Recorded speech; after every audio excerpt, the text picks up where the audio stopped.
আমাদের জীবনে এমন কিছু মুহূর্ত আসে, এমন কিছু পরিস্থিতি আসে যখন চুপ থাকাটাই আমাদের জন্য সবথেকে শক্তিশালী সিদ্ধান্ত হয়ে দাঁড়ায়। আজ আমি এমন 10টি পরিস্থিতির কথা বলবো যেখানে নীরব থাকাই তোমার জীবনের মোড় ঘুরিয়ে দিতে পারে।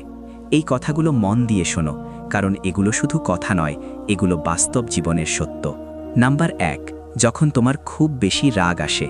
রাগ এমন একটা বিষ যা মুহূর্তের মধ্যে সুন্দর সম্পর্ক, বড় সুযোগ আর সম্মান সব নষ্ট করে দিতে পারে। রাগের মাথায় মানুষ কম ভাবে, বেশি বলে, আর সেই কথাগুলো সারা জীবনের দাগ রেখে যায়। তাই যখন রাগ খুব বেড়ে যায় তখন 10 সেকেন্ড চুপ থাকো, গভীর শ্বাস নাও। যদি ঠিকভাবে কথা বলতে না পারো তাহলে কিছুই বলো না। রাগের মুহূর্তে নীরবতাই সবচেয়ে বুদ্ধিমানের কাজ। নাম্বার 2, যখন কেউ ইচ্ছা করে তোমাকে উস্কায়। কিছু মানুষ আছে যারা অন্যকে রাগিয়ে আনন্দ পায়। তারা চায় তুমি নিয়ন্ত্রণ হারাও। মনে রেখো, যে তোমাকে রাগাতে পারে সে তোমাকে নিয়ন্ত্রণও করতে পারে। তাই তাদের সবচেয়ে বড় হার হলো তোমার চুপ থাকা।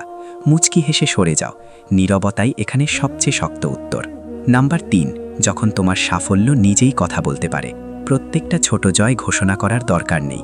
বড় স্বপ্ন শুরু করলে সবাইকে জানিও না, কারণ বেশিরভাগ মানুষ সাপোর্ট করবে না, বরং সন্দেহ করবে। যতক্ষণ না ফলাফল আসছে ততক্ষণ চুপচাপ কাজ করো। মনে রেখো, সাফল্যের সবচেয়ে বড় আওয়াজ হলো ফলাফল। নাম্বার 4, যখন কেউ তোমাকে বুঝতে চাইছে না। সবাই তোমার স্বপ্ন, তোমার চিন্তা বুঝবে না। যত বোঝাতে যাবে তত মানুষ তোমাকে থামাতে চাইবে। তাই তর্ক নয়, ব্যাখ্যা নয়, নিজের কাজ চালিয়ে যাও। ফলাফলই একদিন সব প্রশ্নের উত্তর দেবে। নাম্বার 5, যখন তর্কটা ফালতু। কিছু মানুষ শুধু জিততে চায়, বুঝতে নয়। তাদের সাথে তর্ক করে শুধু এনার্জি নষ্ট হয়। মানুষ জানে সব তর্ক জেতা যায় না। অনেক সময় চুপ থাকাটাই সবচেয়ে বড় জয়। নাম্বার 6, যখন কেউ তোমার দুর্বলতা জানতে চায়। সবাই তোমার ভালো চায় না। কেউ কেউ দুর্বলতা জানে শুধু আঘাত করার জন্য। তাই নিজের দুর্বলতা সবার সামনে প্রকাশ করো না। পৃথিবীকে তোমার শক্তি দেখাও, দুর্বলতা নয়। নাম্বার 7, যখন নিজের ওপর তোমার পূর্ণ বিশ্বাস আছে। যদি তুমি জানো তুমি ঠিক পথে আছো, তাহলে কাউকে বোঝানোর দরকার নেই।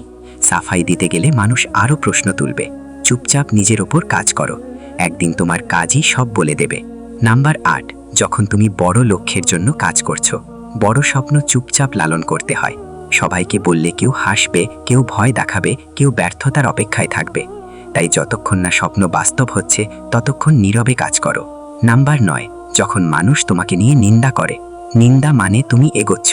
যাদের কোনো অস্তিত্ব নেই তাদের নিয়ে কেউ কথা বলে না। নিন্দার জবাব দেওয়ার দরকার নেই, নিজের কাজে ফোকাস করো। সাফল্যই নিন্দার সবচেয়ে শক্ত উত্তর। নাম্বার 10, আর সবচেয়ে গুরুত্বপূর্ণ, যখন সময় তোমার বিপক্ষে যায়। সবকিছু ভেঙে পড়ছে মনে হলে, ফল না এলে, মানুষ পাশে না থাকলে, এই সময়টাই চুপ থাকার সময়। ধৈর্য ধরে কাজ করে যাও। সবচেয়ে অন্ধকার সময়টাই সূর্য ওঠার ঠিক আগে আসে। সময় বদলাবেই। মনে রেখো, সব জায়গায় কথা বলার দরকার নেই। কোথাও কোথাও নীরবতাই তোমার সবচেয়ে বড় শক্তি।